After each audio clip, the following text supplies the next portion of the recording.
बंदी छोड़ सतगुरु रामपाल जी परमेश्वर जी की जय हो। परमपिता परमात्मा सारी सृष्टि के रचनहार, कुल मालिक, असंख्य ब्रह्मांडों के स्वामी, जगत गुरु, तीनों लोकों में प्रवेश करके सबका भरण पोषण करने वाले राजाधिराज, आत्माधार, नाथों के नाथ, देवों के देव महादेव, सर्वेश्वर महेश्वर मृत्युंजय, अजरो अमर, आदि अनादि सनातनी प्रभु, जगत पिता जगदीश्वर, श्री श्री 1008 की उपाधि के वास्तविक अधिकारी, अकाल मूर्त सौद स्वरूपी राम वासुदेव, सर्वगतम ब्रह्म, परम पूज्य, प्रथम पूज्य, परम संत, परम पुरुष, परम धनी, परम दयालु, सत्य कबीर, हक्का कबीर, अल्लाहु कबीर, अल्लाहु अकबर, बाखबर, अल्लाह ताला, जगत के तारणहार, जगत के मुक्तिदाता, जगत के जगन्नाथ, हारे के सहारे, हिंदुओं के राम, मुसलमानों के अल्लाह, सिखों के वाहिगुरु, ईसाइयों के मसीह, दया के सागर दया निधि, करुणा के सागर करुणा निधि, स्वयंभू परिभू, संकट मोचन, कष्ट हरण, मंगल करण, दुख भंजन, अविगत कबीर, निर्विकार निर्विषम परमात्मा, अलय अलेख सतगुरु, आदि अनादि सतगुरु, असली मर्यादा पुरुषोत्तम, असली राम, असली कृष्ण, असली घनश्याम, असली मुरारी, राजाओं के राजा, महाराजाओं के महाराजा, शहंशाहों के शहंशाह, सम्राटों के सम्राट, भगवानों के भगवान, अल्लाहों के अल्लाह, प्रभुओं के प्रभु, मसीहों के मसीह, सच्चे वाहिगुरु, बाबाओं के बाबा, पीरों के पीर, सेठों के सेठ, जगत सेठ, सावड़सा सेठ, सर्वगुण संपन्न, अनंत कोटि कलाओं के स्वामी, अनंत कोटि ब्रह्मांडों के नायक, योगियों में महायोगी, ध्यानियों में महाध्यानी, सिद्धों में परम सिद्ध, ज्ञानियों में तत्व ज्ञानी, ब्रह्म ज्ञानी, महाज्ञानी, परम ज्ञानी, सर्वश्रेष्ठ ज्ञानी, विज्ञानी, युवा कबीर, समृद्ध कबीर, असंवाद, अमित ओझा, सच्चे रहनुमा, करीम अल्लाह, शुभान अल्लाह, दुनिया के अंतिम पैगंबर, 8 सितंबर 1951 से गांव धनाना, जिला सोनीपत, हरियाणा, भारतवर्ष की पावन भूमि पे प्रकट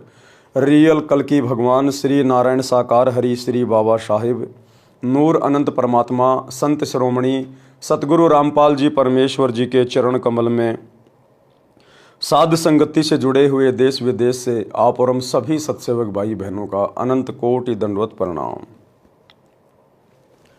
सत्साई भाइयों और बहनों, दया परमपिता परमेश्वर जी की, सारी सृष्टि के रचनहार की, सतगुरु रामपाल जी परमेश्वर जी के विशेष आशीर्वाद से, उनकी विशेष अनुकंपा से, उन्हीं के कर कमल से लिखित पवित्र पुस्तक जीने की राह के ऊपर वीडियो बनाने की श्रृंखला जारी है। इसी श्रृंखला में आज हमारा ये 11वें नंबर का वीडियो है।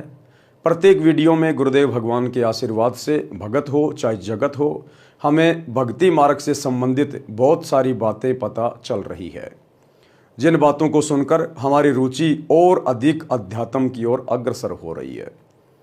भाइयों और बहनों, जीने की राह यदि इंसान को, मानव शरीरधारी स्त्री या पुरुष को कोई बता सकता है तो केवल परमात्मा सतलोक से चलकर स्वयं ही सतगुरु की भूमिका करके सत्संग करते हुए बता सकते हैं। अन्यथा इस पृथ्वी पर एक जीव दूसरे जीव को जीने की राह नहीं बता सकता। जीने की राह केवल यही नहीं है, बचपन में खेले कूदे, बड़े हुए, पढ़ाई करी, उससे थोड़े बड़े हुए, शादी हुई, बच्चे हुए, उनका पालन पोषण किया, बुढ़ापा आया और फिर मर गया। नहीं, असल में जीने की राह है इस मनुष्य जन्म से भक्ति पूर्ण करके और मोक्ष प्राप्त करवाना, क्योंकि ये मनुष्य जन्म हमें सिर्फ और सिर्फ परमात्मा की सत भक्ति करके जन्म मरण के रोग से छुटकारा प्राप्त करने के लिए ही मिलता है। और यदि हमें इस मनुष्य जन्म में पूर्ण परमात्मा सतगुरु रूप में नहीं मिले, यदि हमें उनकी सत भक्ति नहीं मिली, तो हम अपने इस शरीर को बर्बाद करके फिर 184 योनियों में और नरक में महाकष्ट भोगने के लिए चले जाते हैं। आज इस पृथ्वीवासियों का सौभाग्य है कि ये कलयुग की बिचली पीढ़ी है, भक्ति युग है, परमात्मा स्वयं सतगुरु रूप में धरती पे प्रकट हैं। मौका बिल्कुल भी ना गंवाएं, किसी के कहने से ना चलें, देखा देखी में ना सोचें, ना विचार करें। अपनी आंखों से एक बार सतगुरु रामपाल जी के कर कमल से लिखित पवित्र पुस्तकों को पढ़ें, गूगल से डाउनलोड करें, विशेषकर ज्ञान गंगा और जीने की राह, तथा यूट्यूब पर सत्संग सुनिए, सृष्टि रचना सतगुरु रामपाल जी। अन्यथा भाइयों और बहनों, ये मनुष्य जीवन आपका बर्बाद है, बर्बाद।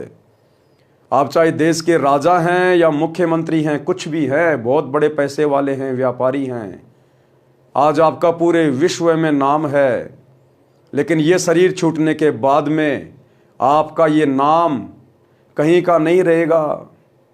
आपकी ये धन संपदा आपके साथ नहीं जाएगी। आपका ये शरीर भी 2 मुट्ठी राख बन जाएगा, गधे लौटेंगे उसके ऊपर, गधे। और यदि आपने बहुत ही ज़्यादा नाम कर लिया, बहुत ज़्यादा आपने कुछ कर दिया, ज़्यादा से ज़्यादा आपकी एक मूर्ति बना दी जाएगी चौराहे पे। सारा दिन आधा किलो मिट्टी फाकोगे गाड़ियों की, और साल में एक बार आपको नहला धुला के आपके ऊपर फूलों की माला डाल दी जाएगी, आपकी जयंती मना दी जाएगी। बाकी 363 दिन आपके सर के ऊपर कौवे गोबर करेंगे, बीट करेंगे, बीट। कोई आपकी मिट्टी उड़ाने भी नहीं आएगा कोई, जो आप अपना नाम करने के लिए, दुनिया के लिए ना जाने क्या क्या करके चले गए।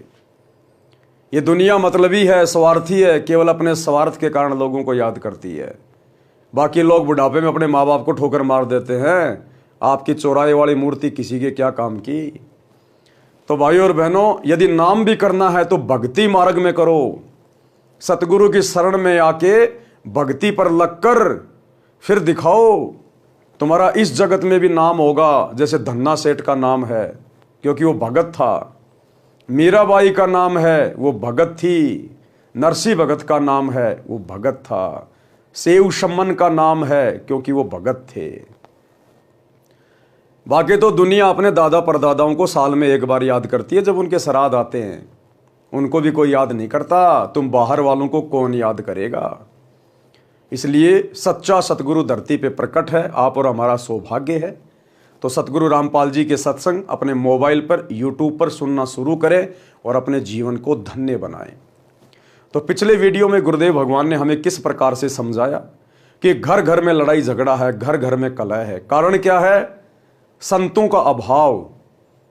और यदि किसी ने किसी संत की शरण भी ग्रहण कर रखी है तो वो नकली है, वो शास्त्र विरुद्ध साधना बताने वाला संत है। उसके वचन में शक्ति नहीं है, उसकी भक्ति में वो शक्ति नहीं है जिससे आपकी घर की कलह मिट सके, आपका ये 84 लाख योनियों का कष्ट कट सके, आपके जन्म मरण का रोग समाप्त हो सके। उन शास्त्र विरुद्ध साधना बताने वाले आचार्य शंकराचार्यों के वश की बात नहीं है। जब तक सच्चे सतगुरु के सत्संग आपके घर में प्रवेश नहीं होंगे, जब तक सच्चे संत की आप शरण ग्रहण नहीं करेंगे, तब तक आपके संस्कारों में कोई बदलाव नहीं हो सकता। और इसी प्रकार से आपका घर लड़ाई झगड़े का केंद्र बना रहेगा। अकाल आकस्मिक दुर्घटनाएं होंगी आपके घर में। कभी युवा बेटा मर गया, कभी युवा बेटी मर गई, कभी एक्सीडेंट में पूरा का पूरा परिवार तबाह हो गया। वो आपके नकली आचार्य शंकराचार्य, पोप, पादरी आपको नहीं बचा पाएंगे। इसलिए सच्चे सतगुरु के सत्संग सुनना अति शीघ्र शुरू करें। तो आज हम आगे बढ़ते हैं पवित्र पुस्तक जीने की राह, पेज नंबर 80, पार्ट नंबर 11। गुरुदेव भगवान ने एक शब्द के माध्यम से हमारी आत्मा को जगाना चाहा है कि ये आत्मा रिश्ते नातों में उलझ कर बैठी है। ये मेरा जवाई, ये मेरी बेटी, ये मेरा बेटा, ये मेरी पुत्र वधू, ये मेरी सास, इन्हीं रिश्ते नातों में उलझ के बैठी है।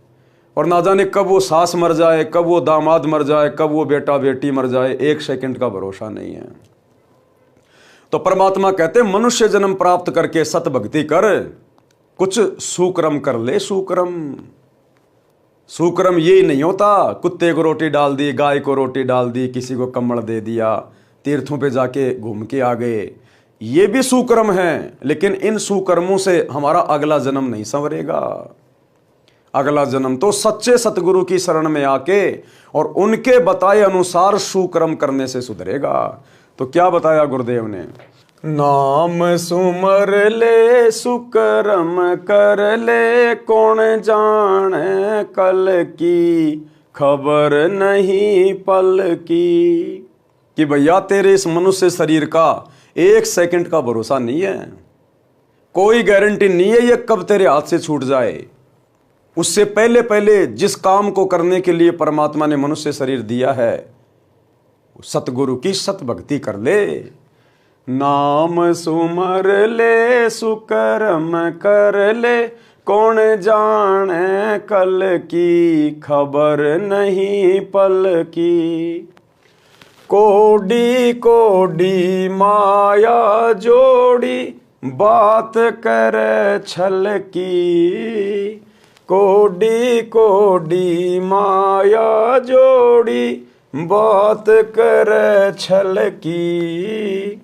पाप पुण्य की बांधी पोटरिया, कैसे हो हल की, खबर नहीं पल की।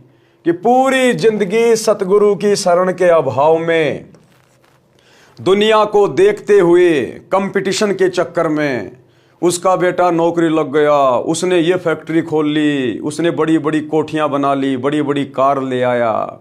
माता पिता अपने बच्चों को इसी लालच में पढ़ाते हैं कि पढ़ लिख के नौकरी लगेगा, घर में दो पैसे आएंगे, चाहे ईमानदारी से आओ चाहे बेईमानी से आओ। तो कहते हैं आपने जोड़ जोड़ के वो माया तो इकट्ठी कर ली, किसी से छल किया, किसी को वैसे बेचारे को दुखी कर लिया, कोई रिश्वत ले ली, कोई डाके मार लिए। कहते हैं पाप पुण्य की बांधी पोटरिया, ये तो तूने पाप और पुण्य की गठरी बांध ली, ये तो तूने अपना जीवन बर्बाद कर लिया। ये कैसे हो हल्की, अरे बिना सतगुरु की शरण के, बिना सतगुरु की सत भक्ति के, ये पाप और पुण्य की पोटली जो तूने बांध ली है, पूरी जिंदगी दो के चार करके, गधे और बैल की तरह कमा के, ये कैसे हल्की होगी अब तेरी। वहां तेरे पाप कर्म तेरे परिवार वाले नहीं बटवाएंगे, जिनके लिए तू गधे और बैल की तरह पूरी जिंदगी लगा दिन रात है। रिश्वत लेने से बाज नहीं आया, मिलावट करने से बाज नहीं आया, किसी को ठगने से बाज नहीं आया। जब धर्मराज के दरबार में जाएगा तो खाली हाथ जाएगा, ये कमाई तेरी यहीं रह जाएगी। दुनिया ऐश करेगी तेरी कमाई पे, जिस कमाई को जोड़ने के लिए तूने पाप इकट्ठे कर लिए। अब ये पाप तेरे को खुद को भोगने पड़ेंगे धर्मराज के दरबार में। तेरी प्यारी पत्नी, तेरी माँ, तेरे प्यारे प्यारे बेटा बेटी तेरे पाप कर्म नहीं बटवाएंगे, वहां तेरे हाथ काटे जाएंगे, तुझे गरम तेल के कड़ाई में तला जाएगा, तेरी आंखें फोड़ी जाएंगी, कीड़ों के कुंड में वहां पर तेरे को डाला जाएगा। अपने पाप प्राणी स्वयं भोगेगा।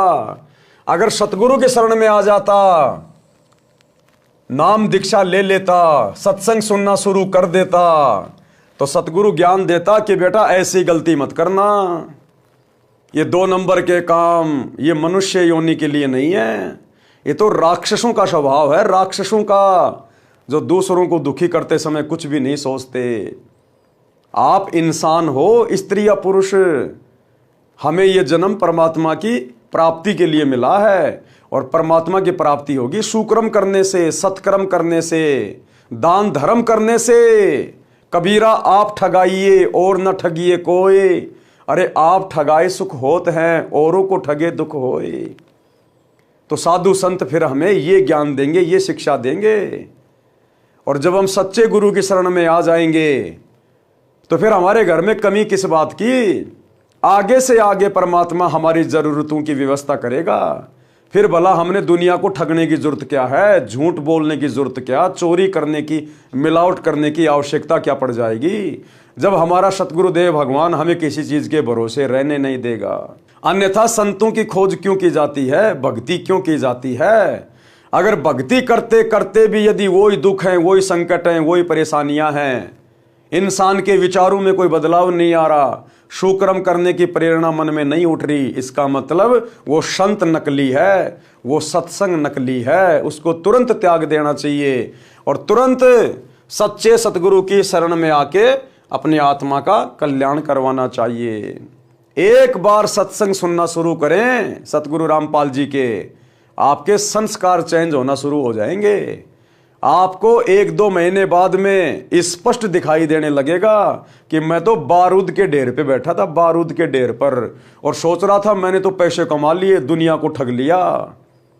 आपको आत्मग्लानि होने लगेगी कि मैंने तो कोरा पाप इकट्ठा किया, पाप, दुनिया को लूट लूट के, झूठ बोल बोल के, 2 नंबर के काम और मिलावट कर करके।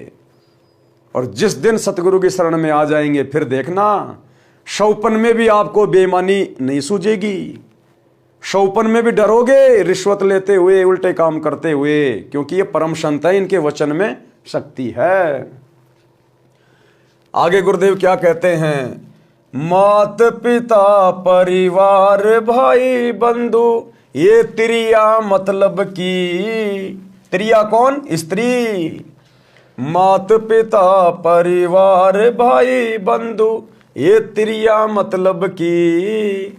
चलती बरिया कोई न साथी या माटी जंगल की खबर नहीं पल की। कहते हैं जिस परिवार और कुटुंब के चक्कर में, जिनके पालन पोषण के ही चक्कर में तू दिन देखता ना रात गधे और बैल की तरह कमाए जा रहा है, कमाए जा रहा है, घर भरे जा रहा है।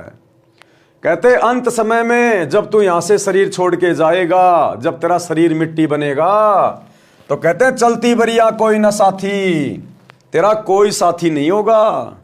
अकेला आया था अकेला जाएगा। आत्मा का कल्याण करवाने आया था और पाप कर्मों की गठरी बांध के चल दिया बिना सतगुरु की शरण के। तो कहते हैं अंत समय में ना तो तेरे वो परिवार काम आएगा, ना बेटा बेटी, ना तेरी पत्नी, ना तेरा वो धन, कुछ तेरे काम नहीं आएगा।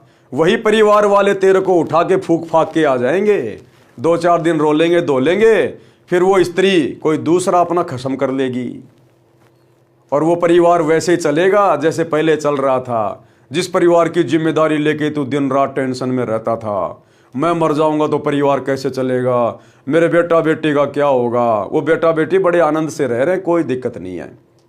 दुनिया के माता पिता मरते हैं, 2-4 दिन का रोना धोना होता है, उसके बाद वो परिवार वैसे चलता है। सब अपनी अपनी किस्मत लिखवा के लाते हैं, कोई माँ बाप के भरोसे नहीं आता है। ये तो हम लोग फालतू की ठेकेदारी ले रहे, फालतू की ठेकेदारी।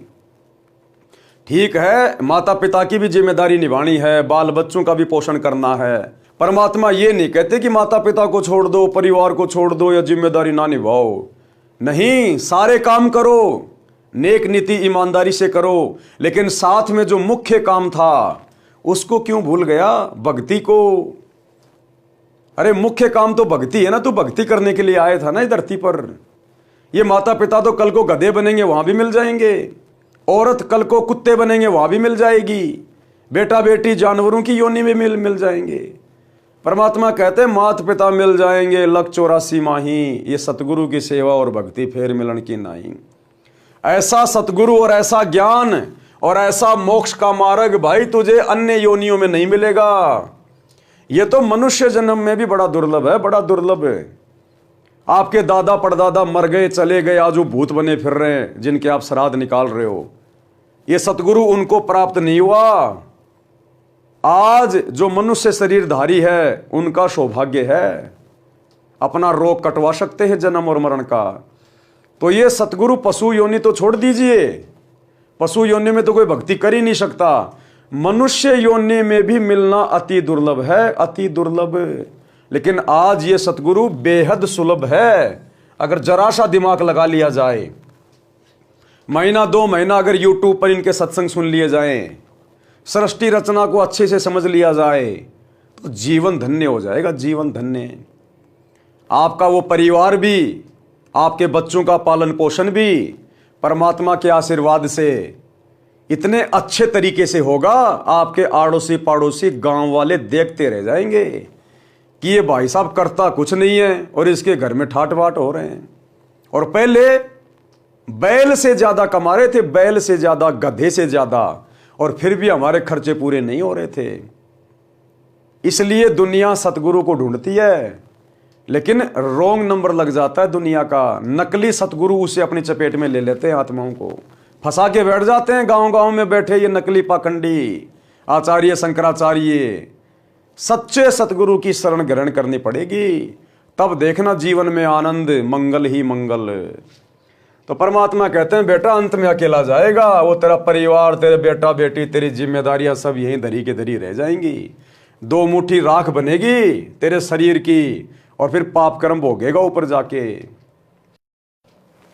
तारों बीच चंद्रमा जूं झलके, तेरी महिमा झला झलकी। तारों बीच चंद्रमा जूं झलके, तेरी महिमा झला झलकी।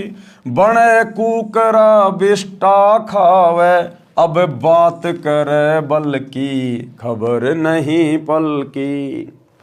देखो कितने प्यार से समझा रहे हैं गुरुदेव कि आज कोई प्रधानमंत्री बना है, कोई राष्ट्रपति बना है, कोई बहुत बड़ा उद्योगपति है, कोई पैसे वाला है, कोई मंत्री है, कोई संतरी है। आज उनकी बहुत ज्यादा महिमा है। जहां भी जाते हैं दुनिया ले लेके मोबाइल उनकी फोटो खींचने लग जाती है, सेल्फियां लेने लग जाती है। जहां जाते हैं वहां उनका आदर सम्मान होता है, गले में मालाएं डाली जाती है, तालियां बजाई जाती हैं। परमात्मा कहते हैं बिना सतगुरु की भक्ति के ये तेरी झूठी महिमा बेटा किसी काम नहीं आएगी। आज तो तेरी महिमा ऐसी हो रही है जैसे तारों के बीच में चंद्रमा की होती है। रात्रि में तारों में जैसे चंद्रमा अलग ही दिखाई देता है ना, आज इस दुनिया में आम इंसानों में, आम प्राणियों में आज तेरी महिमा ऐसे हो रही है। फलाने देश का राष्ट्रपति, प्रधानमंत्री, मुख्यमंत्री, उद्योगपति, वो क्रिकेटर, वो हीरो, वो हीरोइन, कहते हैं आज तेरी महिमा बड़ी जबरदस्त हो रही है। लेकिन एक सतगुरु की शरण में ना आने से ये महिमा तेरी रहेगी कितने दिन? चलो मान लिया जब तक तेरा शरीर है 60 साल का, 70 साल का, तू मंत्री बन लिया, प्रधानमंत्री बन लिया, दुनिया तेरी फैन हो रही है, तेरी महिमा बन रही है। और जब शरीर छूटेगा तब कहां जाएगा? फिर तेरे ऊपर परमात्मा का नियम लागू होगा, परमात्मा का विधान लागू होगा। सीधा 84 लाख योनियों में तेरे को डाला जाएगा। और 84 लाख योनियों में क्या बनेगा? कुत्ता। क्या खाएगा? टट्टी, गोबर। कहते बने कुकरा बिष्टा खावे। और इब बात करे बल्कि वर्तमान में तो धरती तोल रहा है। सेनाएं तेरे आगे पीछे रहती हैं, बॉडीगार्ड तेरे आगे पीछे चल रहे हैं। तेरे पास रहने की कमी नहीं, खाने की कमी नहीं, एरोप्लेन में यात्राएं कर रहा है, दुनिया तेरी फैन है। और शरीर छूटने के बाद में कुत्ता बनेगा, गोबर खाएगा, टट्टी खाएगा, दुनिया की गाड़ियां खाएगा, कुत्ता कुत्ता। कहते कहां गई वो तेरी महिमा? तू देख नहीं रहा क्या? ये दुनिया भर के कुत्ते, गधे, सुअर, बैल ये क्या खा रहे हैं, कैसे रह रहे हैं, कैसे कैसे कष्ट में अपना जीवन व्यतीत कर रहे हैं? क्यों भाई? अरे जानवरों ने ऐसा क्या बुरा कर दिया जो बेचारे ये इतना कष्ट भोग रहे हैं? आत्मा तो इनके अंदर भी है, सुख दुख इनमें भी है, मोह ममता इनके अंदर भी है। ये इतना दुखी क्यों? और इंसान तू इतना सुखी क्यों? ये वो ही अफलातून है, ये गधे, कुत्ते, बैल, ऊंट, ये वो ही राजा, महाराजा, मंत्री, प्रधानमंत्री, वो क्रिकेटर, वो बॉलीवुड वाले, ये ही है वो जो पूरी जिंदगी अपनी झूठी महिमा करके चले गए। और अंत समय में इनकी ये दुर्गति हो रही है आज, एक सच्चे सतगुरु की भक्ति ग्रहण ना करने के कारण है। क्योंकि सतगुरु के भक्ति के बिना संस्कार नहीं कटते। 84 लाख योनियों का कष्ट नहीं कटेगा, ये चक्कर नहीं कटेगा। और 84 में चक्कर काटने के बाद फिर तेरे को नरक में ठोका जाएगा। नरक में गरुड़ पुराण पढ़ लेना, नरक क्या होता है। तो कहते हैं संसार की झूठी महिमा है, 4 दिन की झूठी महिमा। आगे की सोच आगे की, नाम सुमर ले, शुक्रम कर ले, कौन जाने कल की, खबर नहीं एक पल की। आगे क्या कहते हैं परमात्मा? ये संसार रैन का सुपना, जैसे ओश बूंद जल की, सत्य नाम बिना सब साधना, गार्या दल दल की, खबर नहीं पल की। ये दुनिया, ये संसार, कहते हैं ये तो एक रात्रि के सपने के जैसी है। जैसे हम लोगों को रात्रि में सौपन आता है, हम सेठ बन जाते हैं, राजा बने हैं, दिल्ली बंबई में घूम रहे हैं, हवाई जहाज में घूम रहे हैं, बड़े बड़े होटलों में खा रहे हैं। और जैसे सुबह सपना समाप्त होता है, आंखें खुलती हैं, कुछ भी तो नहीं, ना दिल्ली ना बंबई, वही टूटी चारपाई पे पड़ा है, वहीं अपने बेड पे पड़ा है। कहां गई वो जहां घूम रहा था तू रात को सौपन में, राजा महाराजा बन के, सेठ बन के? परमात्मा कहते हैं वो रात्रि का सपना घंटे 2 घंटे का। अरे ये जीवन भी तो एक सपना है, ये थोड़ा सा लंबा है। ये किसी का 30 साल का, किसी का 40 साल का, जिसकी जितनी उम्र है वो केवल सपने में जी रहा, सपने में, क्योंकि परमानेंट नहीं है। तेरे दादा परदादा देख ले, तेरी पीढ़ियां देख ले, कोई 60 साल जिया, कोई 70 साल, कोई 80 साल, कोई 100 साल। तू कितने दिन जिएगा? जाना तो तेरे को भी पड़ेगा। जैसे उनके सपने टूट गए ऐसे तेरे भी टूटेंगे। जिस दिन तेरी मौत आएगी उस दिन तेरा ये सपना टूट जाएगा। फिर तू हकीकत में खड़ा मिलेगा धर्मराज के दरबार में नंगा होके अपना अकाउंट करवाने के लिए। और धर्मराज तो एक ही बात कहेगा, ला भैया भक्ति, अरे भक्ति ला, भक्ति धन, कबीरा सब जग निर्धना, धनवंता ना कोई, और धनवंता सो जानिए जिसके पास राम नाम धन होए। तू कहेगा जी मैंने तो भक्ति करी नहीं, मुझे तो पता ही नहीं था। नहीं पता तो चल नरक में, चल गधा कुत्ता सुअर की योनियों में। कितना समझा के भेजा था तेरे को, वहां पर तेरी पूरी फिल्म चला दी जाएगी असंख्य जन्मों की, कि देख हाथ जोड़ रहा था, ये भगवान एक बार मनुष्य जन्म दे दे, ये परमात्मा अब की बार तेरी भक्ति करूंगा और कुछ नहीं करूंगा, कोई फालतू काम नहीं करूंगा। क्योंकि उस समय हमें हमारे असंख्य जन्मों का ज्ञान होता है कि हमने कितने जन्म बर्बाद कर दिए, स्त्री या पुरुष बनकर, राजा महाराजा बनकर। फिर वहां जाने के बाद कुछ नहीं बनेगी। इसलिए उस लाइन में खड़ा ना होना पड़े, वहां पर शर्मिंदगी ना हो, नरक में ना जाना पड़े, 84 में ना जाना पड़े, उसके लिए वो दयालु परमात्मा स्वयं सतगुरु बन के आता है और अपना सत ज्ञान देता है कि भाई मान जा, सुधर जा। अगर तुम लोगों को नहीं पता है तो कम से कम संतों की बातें सुन लो। संतों को आगे पीछे सब कुछ पता होता है, क्योंकि संत त्रिकालदर्शी होते हैं, उनकी दिव्य दृष्टि काम करती है, उन्हें तुम्हारे भविष्य का पता है, आगे पीछे का। इसलिए संत धरती पर आकर निस्वार्थ भाव से परमार्थ के लिए प्रचार करते हैं। संतों को किसी से क्या मतलब है। लेकिन सच्चा सतगुरु केवल एक समय में पूरे विश्व में एक ही होता है, और आज केवल सतगुरु रामपाल जी हैं। तो परमात्मा कह रहे हैं भैया उस समय तेरे साथ में ये बनेगी, ये संसार रैन का सपना यानी रात के सौपन जैसा है। जिस दिन मौत हो जाएगी ये शरीर भी तेरे साथ नहीं जाएगा, कोई इसको जमीन में गाड़ेगा, कोई इसको आग के हवाले करेगा।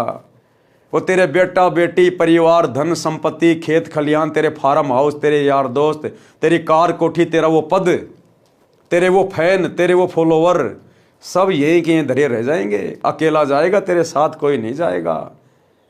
फिर किसके सहारे रहेगा? फिर तुझे कौन बचाएगा?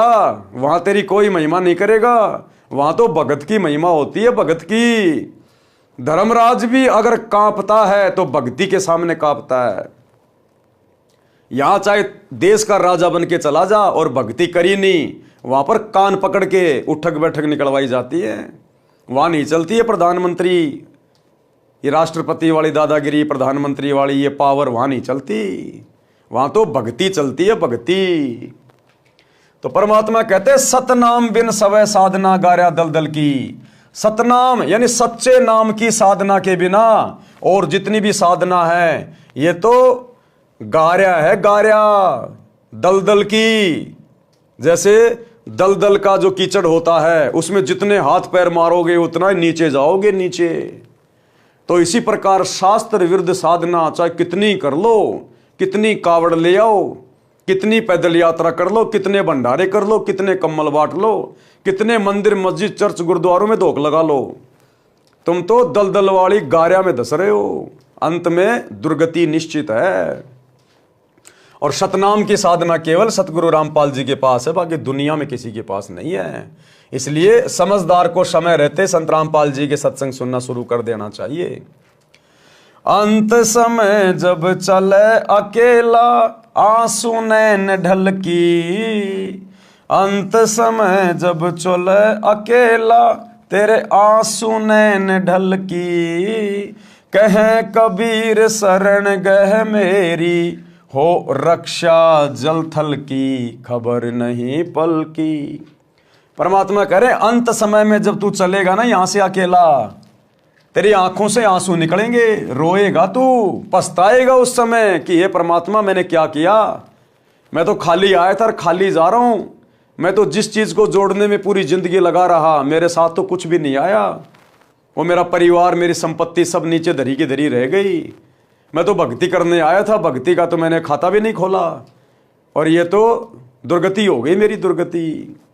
तो मालिक कहते अंत समय में जो भक्तिहीन प्राणी होता है वो रोता हुआ जाएगा, यम के दूत उसके मुख दर मारते हुए लेके जाएंगे, नंगे पैर पकड़ के उसकी कॉलर, उसकी गर्दन। और कहते हैं कहे कबीर शरण गए मेरी, कबीर परमात्मा कहते हैं जब मैं सतगुरु रूप में धरती पे आता हूं, मेरी शरण में तो आके देख एक बार, यम के दूत तेरे निकट भी नहीं आएंगे। हो रक्षा जल थल की, जब तक जिएगा तब तक भी तेरी मैं रक्षा करूंगा, तेरे ऊपर कोई आंच नहीं आने दूंगा। और मरने के बाद तो परमात्मा शब्द रूप में साथ रहेगा, धर्मराज भी हाथ जोड़ेगा, आओ भगत जी, आओ भगत जी। और बाकी प्रधानमंत्री का भी कान पकड़ के आगे ठोकर मारेगा, निकल यहां से, नालायक, गया था भक्ति करने, लग गया राजपाट करने में, कोरे पाप कमा के ले आया। भावार्थ, परमात्मा कबीर जी ने बताया है कि हे भोले मानव, स्त्री या पुरुष, परमात्मा का नाम जाप कर, शुभ कर्म कर, पता नहीं कल यानी भविष्य में क्या दुर्घटना हो जाएगी, एक पल का भी ज्ञान नहीं है। धन का संग्रह छल कपट किए बिना हो ही नहीं सकता। गुरुदेव कह रहे हैं धन का संग्रह छल कपट किए बिना होगा ही नहीं। ये सतगुरु के वचन है, परम सत्य है। 2 नंबर के काम किए बिना, छल कपट किए बिना, मिलावट किए बिना, रिश्वत लिए बिना आपके पास में धन का संग्रह हो ही नहीं सकता, इम्पॉसिबल। जिसमें से कुछ धर्म पर भी खर्च कर देता है, इस प्रकार पाप तथा पुण्य की 2 गठरी बांध ली, ये कैसे हल्की होंगी। पाप तो नरक में और पुण्य स्वर्ग में भोगता है। माता पिता भाई पत्नी आदि आदि परिजन अपने अपने मतलब की बातें सोचते हैं, पूर्व जन्मों के कारण परिवार रूप में जुड़े, यानी परिवार में आज जो भी हमारे रिश्ते नाती हैं, आपके बेटा बेटी या माता पिता भाई बंधु, ये पिछले जन्मों के हमारे एक दूसरे के ऋण संबंध हैं। कोई अपना पूरा करने आया है, कोई लेने के लिए आया है, जिसका जितना संस्कार है उतने दिन हमारे से रिश्तों में जुड़े रहेंगे। और जब वो संस्कार पूरा हो जाएगा, अचानक से बेटा बेटी एक्सीडेंट में मर जाते हैं, जवान है, क्यों मर गए भाई, वो तो आपके थे ना, क्यों मरने दिया आपने, वो आपके नहीं थे भैया। ना जाने कितने बेटा हो लिए, कितनी बेटी हो ली, कितने माता पिता बन लिए, कितना क्या हो लिया। ये तो हमारे पिछले जन्मों के ऋण संबंध है जो हम पूरा करने आते हैं। एक बाप पूरी जिंदगी कमाता है और बेटा आवारागर्दी करता है, शराब पीता है, वो पिछले जन्म में उस बाप ने उस बेटे का खा रखा है, अब की बार वो पूरा करने आया है। वो बाप कमा कमा के दे रहा है जो पिछले जन्म में उसका लूटा था, और वो बेटा खा रहा है। एक घर में बेटा कमा रहा है, बाप शराब पी रहा है। अब वो बाप का उस बेटे ने पिछले जन्म में धन खा रखा है, इस जन्म में वो बाप बैठा बैठा खा रहा है और वो बेटा कमा कमा के दे रहा है। आपके घर में जो दामाद जी हैं, आपने जिनको अपनी बेटी दे दी, बहुत सारा दहेज भी दे दिया, गाड़ी भी दे दी, वो दामाद उस ससुर ने पिछले जन्म में उस दामाद का खा रखा है, लूट रखा उसको। इस जन्म में वो दामाद बनके, जवाई बनके वो धन भी ले गया और बेटी भी ले गया। ये केवल ऋण संबंध है, यहां कोई किसी का नहीं है। एक लेवा एक देवा दूतम, कोई किसी का पिता नहीं पुतम, ऋण संबंध जुड़े सब नाता, अंत समय सब 12 बाटा। जैसे वो संस्कार खत्म, उसी समय सब अपने अपने रास्ते निकल जाते हैं। मरने के बाद बेटा कहाँ जाएगा, बाप कहाँ जाएगा, माँ कहाँ जाएगी। भक्ति नहीं करी तो बाप बनेगा गधा, माँ बनेगी कुतिया, बेटा बनेगा शुअर, हो गया 12 बाट अंत में सब कुछ। और अगर सतगुरु की शरण में आ जाते, सत्संग सुन लेते, नाम दीक्षा ले लेते, तो सतगुरु अपने विमान में बैठा के ले जाता, विमान में बैठा के अपने सतलोक में। ना या गधा बनना, ना कुत्ता बनना, ना किसी का लेना, ना किसी का देना। और भैया मरना तो है, अमर तो कोई रहेगा नहीं, चाहे जो मर्जी हो, मरना तो है। अगर मरना है तो फिर आगे का भी क्यों ना सोच ले कि मरने के बाद आगे कहां जाएंगे, ठिकाना कहां होगा हमारा। थोड़ा उस पर भी तो विचार कर लो 2 मिनट शांति से बैठ के, कि मरना तो पड़ेगा और मरेंगे तो शरीर भी साथ नहीं जाएगा, बाकी चीजें तो जानी नहीं है। तो आगे क्या ठिकाना, मैं जाऊंगा कहां मरने के बाद? वो संत बताते हैं, सच्चा सतगुरु बताएगा, उनके सत्संग सुनने की जरूरत है। ये दुनिया केवल तुम्हें यहां का ज्ञान दे सकती है, ज्यादा धन कैसे कमाया जाएगा, 2 नंबर के काम कैसे किए जाएं, दुनिया को कैसे ठगा जाए। ये दुनिया केवल तुम्हारे को कर्म बिगाड़ने वाली बातें समझा सकती है, लेकिन संत तुम्हारे कर्म सुधारने वाली बातें बताएगा। इसलिए संतों की जरूरत पड़ती है। जिस जिसका समय पूरा हो जाएगा, संस्कार समाप्त होता जाएगा, वह तुरंत परिवार छोड़कर चला जाएगा। जैसे रेल में डिब्बा भरा होता है, जिस जिसने जहां जहां की टिकट ले रखी है वहां वहां उतर कर चले जाते हैं। ये परिवार रेल के डिब्बे की तरह है। मृत्यु के उपरांत ये शरीर मिट्टी हो जाता है, उस समय तेरा कोई परिवार का सदस्य साथी नहीं होगा। एक व्यक्ति अपनी पत्नी से बहुत प्रेम करता था। अब समझा रहे हैं परमात्मा कि परिवार में ही उलझ कर रहने वाले, अपने जीवन को बर्बाद करके जाने वाले, जरा सा ध्यान दो। एक व्यक्ति अपनी पत्नी से बहुत प्रेम करता था। वृद्ध हुआ तो उसकी मृत्यु निकट थी। उसने अपनी पत्नी से कहा कि आप मेरे साथ चलोगी? वह तुरंत मना कर गई कि ना, मैं ना मरूं तेरे साथ, तेरे तो 3 साल छोटी सूं। वृद्ध को उस दिन सदमा हो गया। उसने उससे बात करना भी बंद कर दिया। निकट आए तो मुंह मोड़ ले, बोले कुछ नहीं। 60 वर्ष के साथ में उस वृद्ध को पहली बार एहसास हुआ कि कोई किसी का नहीं है। यदि उस वृद्धा को समझ होती और वास्तविक प्रेम होता तो कहती कि मुझे भी साथ ले चलना। वृद्ध ने क्या साथ ले जाना था, वो तो मजाक कर रहा था, कोई साथ थोड़ी लेके जाना था। उसका मन खुश हो जाता, आसानी से मर जाता। समय से पूर्व वृद्धा को कौन मारता? इससे सिद्ध है कि वास्तविक प्रेम की बातें दूर की कोडी हैं। सब स्वार्थ के कारण जुड़े हैं, स्वार्थ के कारण। हे मानव, पूर्व जन्म के जप तप तथा धर्म संस्कार से वर्तमान में मंत्री, प्रधानमंत्री या उच्च अधिकारी बनकर ऐसे सुशोभित हो रहा है जैसे रात्रि में तारों के बीच में चांद की शोभा होती है। यदि सत्संग विचार नहीं सुने तो आत्मज्ञान के बिना परमात्मा की भक्ति ना करके भविष्य के जन्म में कुत्ता बनकर बिष्टा यानी गोबर टट्टी खाएगा। बड़े कुकरा खावे बिष्टा। अब तू अपने बल यानी शारीरिक शक्ति, पद की ताकत की बातें करता है, फिर पशु बनकर महान कष्ट उठाएगा। नर से फिर तू पशुआ कीजे, गद्दा बैल बनाई। मरने के बाद क्या होगा? भक्तिहीन प्राणी का नर यानी इंसान से फिर तू पशु बनेगा, गधा कुत्ता सुअर बनेगा, बैल बनेगा, ऊंट बनेगा। तेरे नाक में नाथ डाली जाएगी, फोड़ फोड़ के खेत में जोता जाएगा। नर से फिर तू पशुआ कीजिए, गद्दा बैल बनाई। और ये 56 भोग कहाँ मन बोरे, कुरड़ी चरने जाई। आज छोटा मोटा कोई अधिकारी बन के, कोई पद पोस्ट प्राप्त करके और अपनी ताकत का जो अहंकार करता है ना, बेवजह लोगों को परेशान करता है। कहते हैं बिना भक्ति के अगले जन्म में ऊंट बनेगा, बैल बनेगा। तेरे नाक को फोड़ के नाथ डाली जाएगी, रस्सा डाला जाएगा और यूं खींच खींच के चलाया जाएगा तेरे को, खींच खींच के। बिना सतगुरु की भक्ति के कितनी बड़ी आफत मोल ले रहा है।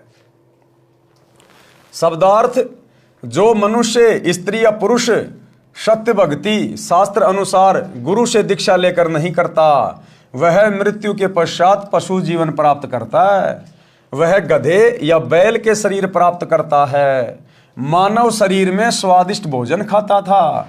गधा बनने के पश्चात अच्छा खाना भी नहीं मिलता। गधे का शरीर धारण करके जंगल में कूड़े के ढेर में गंदा भोजन व घास खाता है। इसलिए भक्ति करो। आज तो लक्स के साबुन से नहा रहा है, बड़े बड़े महंगे महंगे खुशबूदार शैम्पू लगा रहा है, सेंट लगा रहा है? जरा सी कोई गंदगी लग जाए तो शर्ट को उतार के नई ले लेता है। और एक भक्ति ना करने से अगले जन्म में गधा बन के राख के ऊपर लौटेगा, राख के ऊपर। जिंदगी में कोई तुझे एक बार भी नहीं नहलाएगा, एक बार भी। ये दुर्गति होगी फिर इस इंसान की। ये 4 दिन की महिमा, उसके बाद कष्ट ही कष्ट। हे मानव, संसार में तेरा जीवन ऐसे है जैसे सुबह ओस के जल की बूंदें घास पर चमक रही होती हैं, जो कुछ समय में समाप्त हो जाती हैं। इसलिए पूर्ण सतगुरु से सतनाम की यानी सच्चे नाम जाप मंत्र लेकर भक्ति करके जीव का कल्याण करा ले। सच्चे शास्त्र अनुकूल भक्ति मंत्र के अतिरिक्त सब शास्त्र विरुद्ध साधना तो दलदल की गारा के समान है, निकालने की बजाय दुगना फंसाती है। वह साधना परमेश्वर कबीर जी के पास थी तथा कुछ संतों को भी परमेश्वर कबीर जी ने बताई थी, परंतु उनको अन्य को बताने को मना किया था। वर्तमान में सन 1997 से मुझदास रामपाल दास के पास है। मेरे अतिरिक्त वर्तमान में किसी भी संत व गुरु के पास शास्त्र प्रमाणित भक्ति मंत्र नहीं है। यह दावा वर्तमान में सतगुरु रामपाल जी के अलावा कोई भी आचार्य शंकराचार्य नहीं कर सकता कि पूरे विश्व में मेरे अलावा और किसी के पास में शास्त्र अनुकूल मोक्ष प्राप्त करवाने वाली साधना नहीं है। कोई भी आचार्य शंकराचार्य दावा नहीं कर सकता। ये क्या दावा करेंगे? देश में 4 शंकराचार्य एक एक वेद को लेके बैठे, इनको तो वेदों का ज्ञान भी पूर्ण नहीं है। एक एक वेद को लेके बैठे, एक एक वेद को। और कभी इनके यूट्यूब पे इनके वीडियो देखना, गाय के पीछे पड़े हुए, गाय के पीछे, गाय को माता बना दो, गाय को माता बना दो। अरे गाय माता बन गई तो तेरा क्या भला हो जाएगा? और क्या माता बनने से उस गाय का भला हो जाएगा? उस गाय को क्या पता तू माता बन गई, तू देश का राष्ट्रीय पशु बन गई, उस गाय को क्या पता? वो तो पशु योनि है, जैसे सुअर वैसे गाय। और गाय को माता बना दो, गाय को माता बना दो, ये है शंकराचार्यों का ज्ञान। अरे कोई मनुष्य को शिक्षा दे, मनुष्य जन्म का उद्धार कैसे हो। नहीं तो ये शंकराचार्य और उनके फॉलोअर अगले जन्म में गाय बन के घूमेंगे, बैल बन के घूमेंगे। ये हाल है भाई और बहनों इन संतों का। इसलिए सतगुरु रामपाल जी के अलावा पूरे विश्व में वर्तमान में ये शास्त्र अनुकूल साधना और किसी के पास नहीं है। आओ दीक्षा लो और अपना तथा अपने परिवार का जीवन सफल बनाओ। यदि आप जी ने मेरे यानी रामपाल दास के अतिरिक्त किसी अन्य पंथ के संत या गुरु से दीक्षा ले ली तो वही बात होगी कि आसमान से गिरे और खजूर में अटके। अब ये सत्संग सुन के, ये ज्ञान सुनकर, ये पुस्तकें पढ़कर यदि आपने कहीं और से दीक्षा ले ली, किसी और नकली काल के दूत के जाके फंस गए तो आसमान से गिरे और खजूर में अटके, वहीं की वहीं रह जाओगे, वहीं की वहीं। घर के रहोगे ना घाट के। मैं लेखक पहले गांव-गांव में सत्संग करता था, यानी सन 1994 से सन 1993 से सतगुरु रामपाल जी जब तक ये करोथा का आश्रम नहीं बना था 1999 में, तब तक गांव-गांव जाकर आदरणीय गरीबदास जी के ग्रंथ साहिब का पाठ करते थे और 3 दिन का सत्संग किया करते थे। मेरा सत्संग सुनते जो आत्मा को हिलाकर रख देता है, मेरे से नाम दीक्षा नहीं लेते, अन्य संतों से दीक्षा लेते थे, वहां से कोई लाभ नहीं हुआ। कई वर्ष भटककर मेरे से दीक्षा ली तो सुखी हुए। बता रहे हैं परमात्मा पहले ही कि जब शुरुआत में मैं सत्संग करता था तो सत्संग तो मेरा सुन लेते थे और दीक्षा किसी आड़ोसी पाड़ोसी के कहने से राधा स्वामी में ले ली, जय गुरुदेव में ले ली, निरंकारी में ले ली।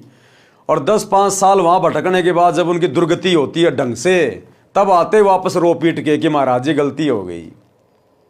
फिर महाराज जी से दीक्षा लेते और कुछ ही समय में परमात्मा घर में वो सुख दे देते जो वहां 10-10 साल से धक्के खाने के बाद भी उनको देखने को भी नहीं मिलते थे।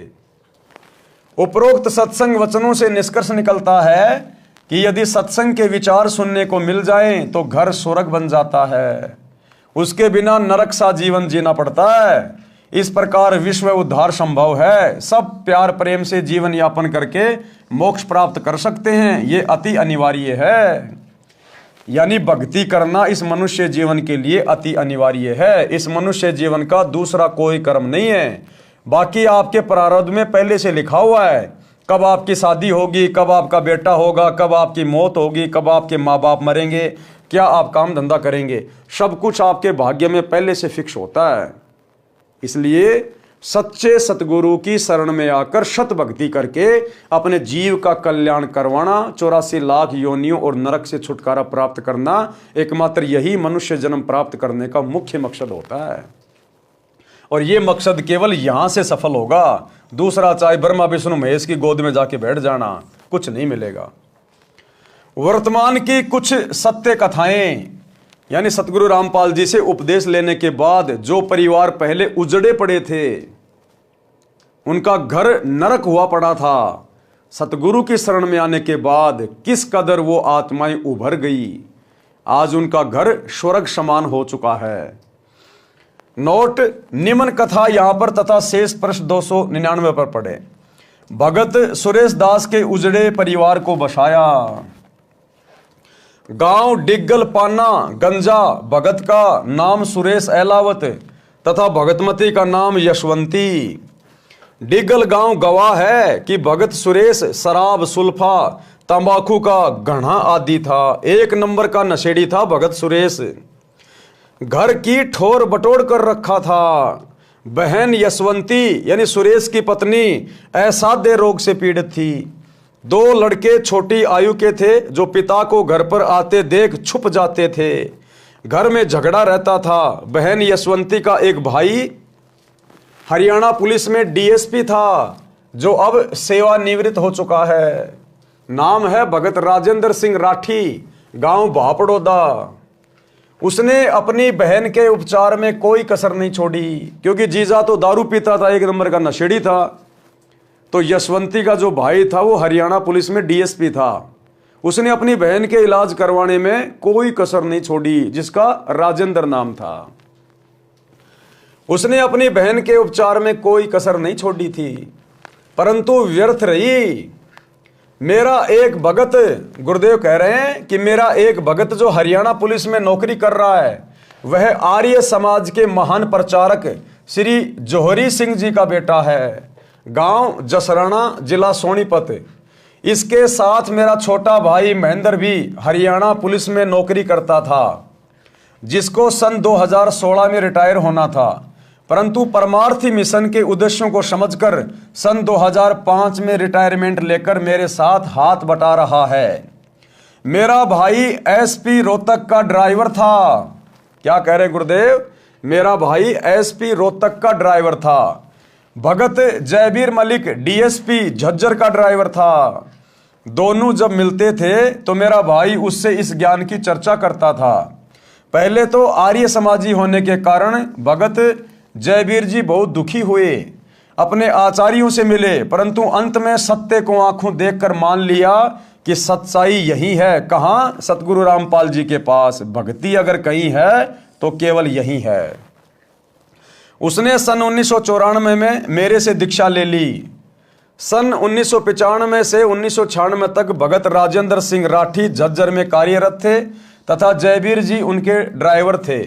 भगत राजेंद्र जी का एक भाई पुलिस में नौकरी करता था। बहन यशवंती वाली बीमारी उसको भी थी, जिस कारण से सन 1995 में उसकी मृत्यु हो गई थी। ड्राइवर के नाते भगत जयबीर जी भी डीएसपी के साथ उनके घर गए। सब हालात का ज्ञान हुआ। वापस आने पर एक दिन जयबीर जी ने डीएसपी साहब से निवेदन किया कि आप अपने परिवार को बचाना चाहते हो तो संत रामपाल जी से दीक्षा ले लो। पहले तो नहीं माना, परंतु ट्रायल करने के लिए अपनी बहन यशवंती को अपने छोटे भाई सुखबीर के साथ दीक्षा दिलाने के लिए भेजा। ये दास रामपाल दास सिंचाई विभाग में जूनियर इंजीनियर जेई के पद पर कार्यरत था। गुरुजी के आदेश से दीक्षा देने लगा तथा प्रचार करने लगा। मिशन के उद्देश्य से परिचित होकर जनहित तथा जगहित में सन 1995 में नौकरी से त्यागपत्र देकर प्रचार प्रसार में लग गया। यानी गुरुदेव भगवान ने सन 1995 में अपनी जेई की नौकरी से त्यागपत्र दे दिया इस परमार्थ के लिए। त्यागपत्र हरियाणा सरकार द्वारा स्वीकृत है। गांव गांव में संत गरीबदास जी महाराज की वाणी का अखंड पाठ करता था, सत्संग करता था। 3 दिन यह अनुष्ठान चलता था। ज्ञान समझाकर बुराई छुड़वाकर दीक्षा देता था, जिस कारण उपदेशी को आश्चर्यजनक लाभ होता था। इसी क्रम में एक दिन सन 1996 में गांव पंजाब खोड़ दिल्ली में भगत जगदीश जी के घर पाठ चल रहा था। भगत जगदीश भी प्रथम श्रेणी का शराबी उत्पाती शराब पीता था तथा डीटीसी दिल्ली में नौकरी करता है। उसकी पत्नी की लाइलाज बीमारी भी मुझदास से दीक्षा लेने के पश्चात ठीक हो गई थी। कर्ता परमात्मा है, उसकी शक्ति संत के माध्यम से आती है। जैसे तार द्वारा बिजली आती है, तार बिजली नहीं है, इसी प्रकार संत परमात्मा भले ही नहीं है परंतु तार अवश्य होता है। उस समय बहन यशवंती की जीभ काम करना बंद कर गई थी। उस राजेंद्र की बहन थी यशवंती, उसकी जीभ भी बिल्कुल काम करना बंद कर गई थी। उसको बोले हुए कई दिन हो गए थे। वह गूंगी हो चुकी थी। सुखवीर जी अपनी बहन को साथ लेकर शाम के समय भगत जगदीश जी के घर आए। मेरे को सब समस्या बताई। वे दोनों भाई बहन रात्रि में सत्संग सुनकर वहीं रुक गए। बहन यशवंती को नाम दिया, प्रसाद खिलाया। सुबह उठकर वह अपने भाई से बोली, भाई मैं बोलने लग गई हूं। वो यशवंती जो भयंकर बीमारी से पीड़ित थी, उसके भाई राजेंद्र ने, डीएसपी ने दुनिया भर का पैसा लगा दिया लेकिन ठीक नहीं हुई। अंत में उसकी जुबान भी काम करना बंद कर गई, गूंगी हो गई।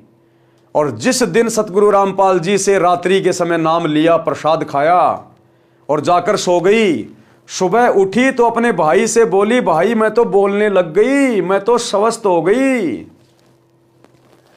मैं ठीक हो गई हूं। यह चमत्कार देखकर दोनों भाई बहन उपस्थित व्यक्तियों जो सत्संग सुनने और भोग लगाने के समय पहुंचे थे, सबको बता रहे थे कि कमाल हो गया। उसके पश्चात डीएसपी साहब ने तथा सर्व परिवार तथा रिश्तेदारों ने दीक्षा ली। आज सब सकुशल हैं, भक्ति कर रहे हैं। भगत सुरेश प्रथम श्रेणी का शराबी था, जिसके घर पे पाठ चल रहा था, सत्संग चल रहा था। अपनी पत्नी को ठीक हुआ देखकर सत्संग में आने लगा। शराब तथा सर्व नशा त्याग कर नाम लेकर सुधर गया। उस समय तक कोई आश्रम नहीं बनाया था, गांव गांव में प्रचार किया जाता था। अब बहन यशवंती के परिवार की पूरे डिग्गल गांव में मिसाल है। सुरेश चौधरी भगत बन गया, जो एक नंबर का शराबी था। सारी बुराई त्याग दी। दोनों लड़के दिल्ली पुलिस में एक ही दिन सिपाही भर्ती हो गए, केवल सतगुरु के आशीर्वाद से। अन्यथा वो परिवार नरक बन गया था, नरक। उस यशवंती की तो अकाल मृत्यु होनी थी और वो थोड़े दिनों बाद में शराब पी पी के मरना था। और दोनों बच्चे उसके भीख मांग मांग के खाने थे, भीख मांग मांग के। उस परिवार की ये हालत होनी थी। लेकिन सतगुरु की शरण में आने से, सत्संग सुनने से आज वो परिवार आबाद हो गया, आबाद। दोनों लड़के दिल्ली पुलिस में एक ही दिन सिपाही भर्ती हो गए। लोगों को लगा होगा कि पैसे देकर भर्ती कराए होंगे, परंतु ये सत्य है कि एक पैसा भी किसी को नहीं दिया। आप स्वयं जांच कर सकते हैं। दोनों लड़कों के विवाह में 1 रुपया से अधिक कुछ नहीं लिया। ये भी जांच का विषय है। ऐसे ऐसे अनेकों उदाहरण हैं। ये कहानी बताने का मेरा उद्देश्य ये है कि जैसे गीता अध्याय 16 श्लोक 23 और 24 में कहा है कि शास्त्र विधि को त्याग कर मनमाना आचरण करने वाले को तो कोई लाभ परमात्मा से नहीं मिलता। और सतगुरु रामपाल जी के अलावा धरती पर जितने भी शंकराचार्य, आचार्य, मंडलेश्वर, गिरी, पुरी, नागा, ओगड़, वैष्णव, शैर, जितने भी ये पंथ वाले हैं, जितने भी ये साधु संत महात्मा हैं, श्री राम कथा कहने वाले, श्री कृष्ण लीला कहने वाले, रामायण का पाठ करने वाले, यानी एक सतगुरु रामपाल जी को छोड़कर आज धरती पर कोई संत या सतगुरु या गुरु कहलाने का अधिकारी नहीं है। उनके पास में शास्त्रों के अनुसार साधना नहीं है। वे मनमुखी भक्ति कर रहे हैं और तुम लोगों से करवा रहे हैं, और अंत में तुम सबका जीवन नरक बना के छोड़ देंगे, नरक बना के। आज घर घर में भक्ति हो रही है और घर घर में दुख है, कष्ट है, अकाल मृत्यु है, लड़ाई झगड़ा है। क्या खाक काम आ रही हो भक्ति? अरे वो देवी देवता जिनकी भक्ति कर रहे हैं, कौन से दिन काम आएंगे फिर? तो भाई और बहनों, सच्चे सतगुरु की शरण में आने से ही बात बनेगी, अन्यथा धरती पर भक्ति नहीं है। शास्त्रोक्त भक्ति करने से परमात्मा की शक्ति से सर्व असंभव कार्य भी सिद्ध हो जाते हैं, मोक्ष भी मिलता है। ऋग्वेद मंडल 10 सूक्त 161 मंत्र 2 में भी प्रमाण है कि परमात्मा की भक्ति करने वाले का असाध्य रोग भी नष्ट हो जाता है। परमात्मा की भक्ति करने वाले का असाध्य रोग भी, यानी जिस रोग का कहीं कोई इलाज ना हो, डॉक्टर हाथ खड़े कर लें, वो रोग भी सच्चे सतगुरु की भक्ति शुरू करने से समाप्त हो जाता है। आपने हॉस्पिटलों के भी चक्कर काटने की जरूरत नहीं है। अब इतना सब कुछ बिल्कुल निःशुल्क, फ्री, मुफ्त। लेकिन भैया आ वही पाएगा सतगुरु की शरण में जिसके पिछले जन्म के संस्कार मजबूत हैं। परमात्मा कहते हैं सकल पदार्थ है जगमाही, कर्महीन नर पावत नाही। जो कर्महीन होगा वो सतगुरु के विषय में चाहे उसको कितना समझा दो, उसके कान पर जू भी नहीं रेंगेगी। वो तो इसी प्रकार से अपना जीवन बर्बाद करके जाएगा और अपने परिवार का भी। यदि रोगी मौत के निकट भी पहुंच गया हो तो सत्य भक्ति करने वाले को स्वस्थ करके परमात्मा 100% यानी 100 साल की आयु प्रदान कर देता है। यानी भक्त पूरी आयु जीवित रहता है। जैसे पहले बिजली का विस्तार नहीं हुआ था तो आटा हाथ से चलने वाली चक्की से माता बहनें पीसा करती थी। पुरुष हाथ से, दरात से पशुओं का चारा यानी शानी काटा करते थे।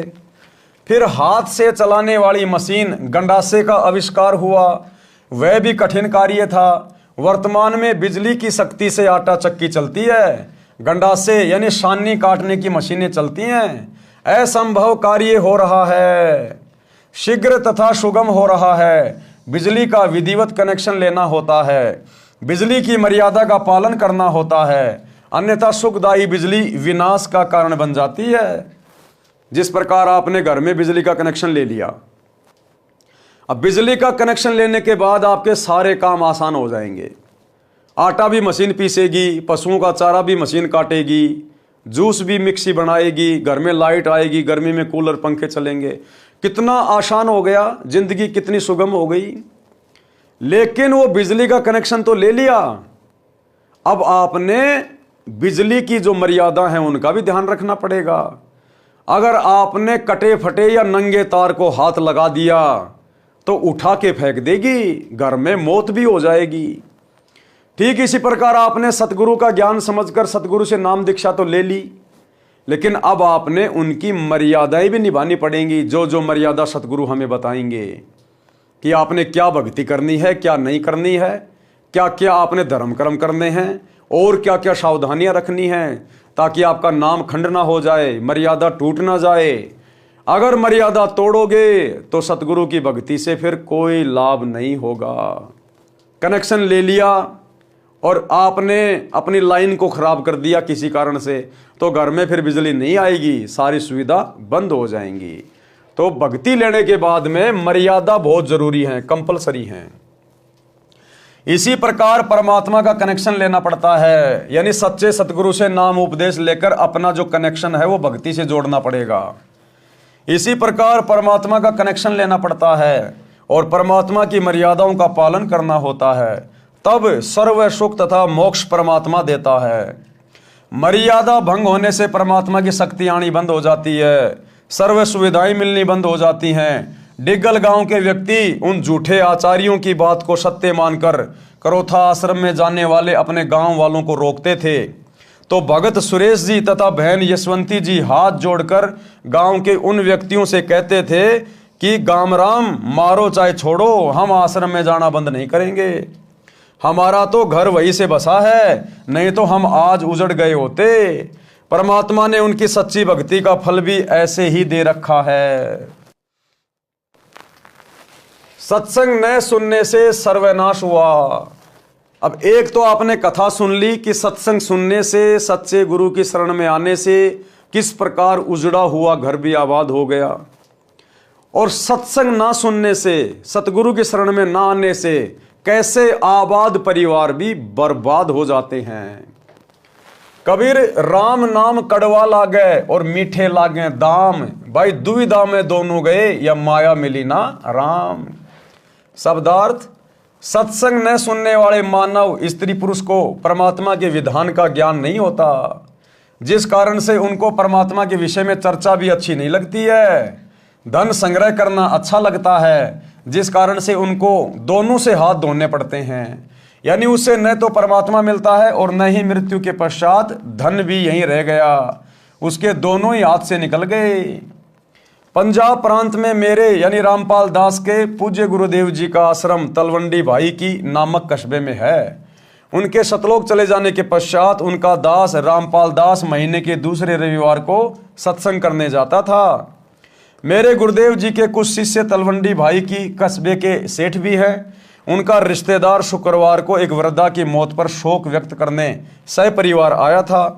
वह शनिवार 2 बजे बाद दोपहर को अपने घर चंडीगढ़ जाने लगा तो सत्संगी रिश्तेदारों ने उनसे कहा कि आज और रुक जाओ, कल सुबह 8-10 बजे सत्संग होगा, आप सत्संग सुनकर प्रसाद लेकर जाना।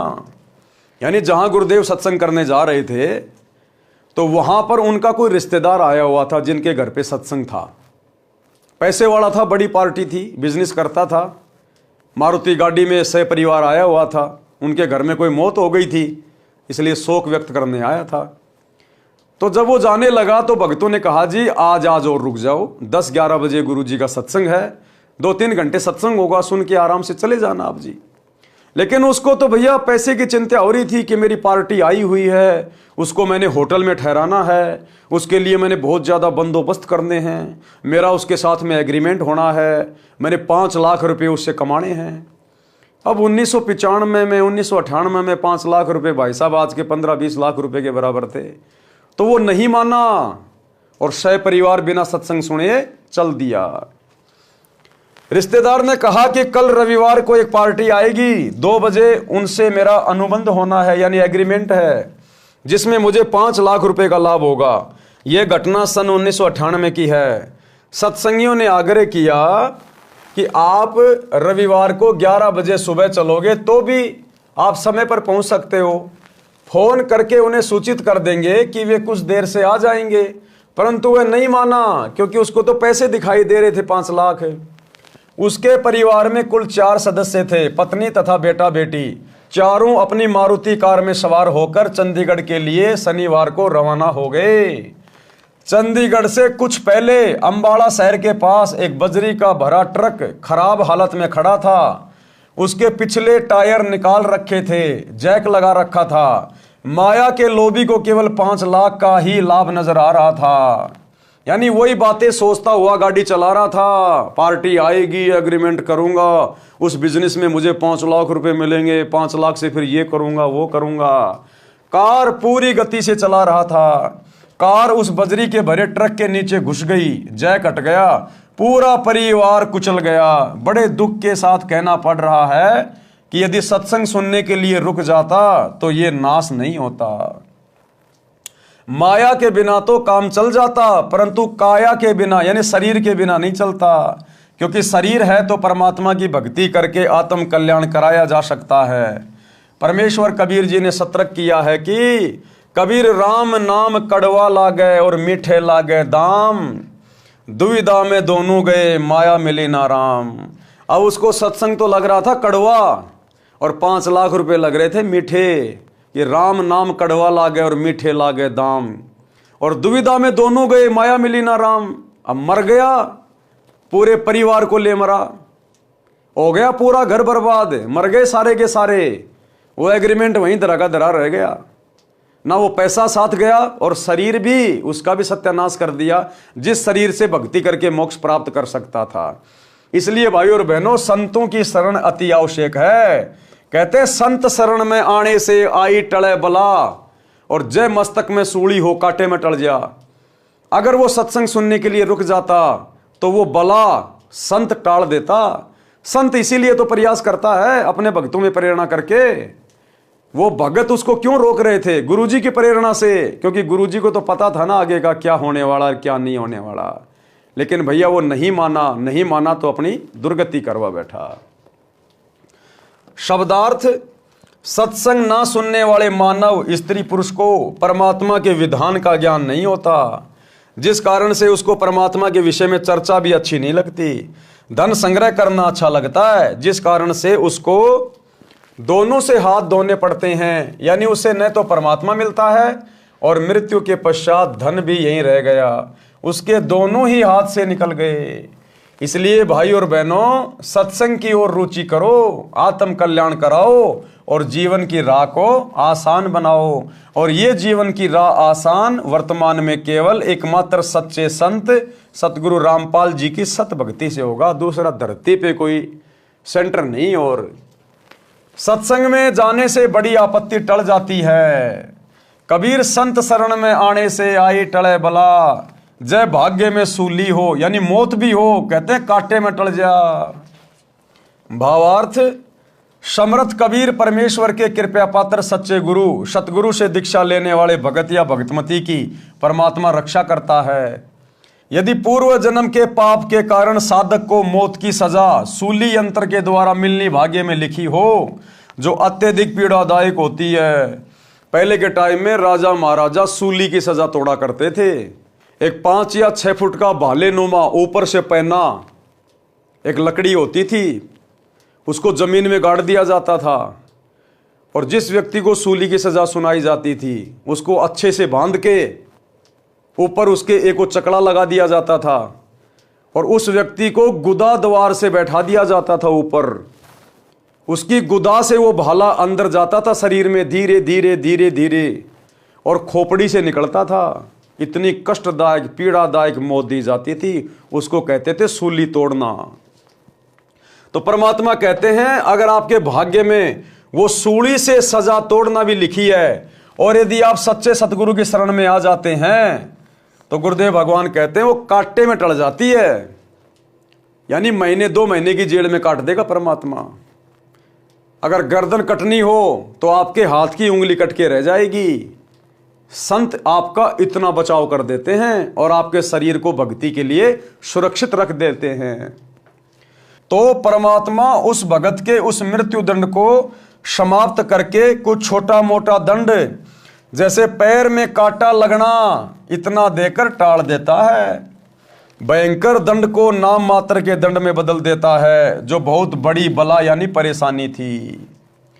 एक गांव में संत का आश्रम था। अब देखो कैसे एक कथा के माध्यम से गुरुदेव भगवान हमें समझा रहे हैं कि किस प्रकार से परम संत की शरण में आने के बाद सूली जैसी सजा भी एक कांटे में टल जाती है, हल्के में परेशानियां कट जाती हैं।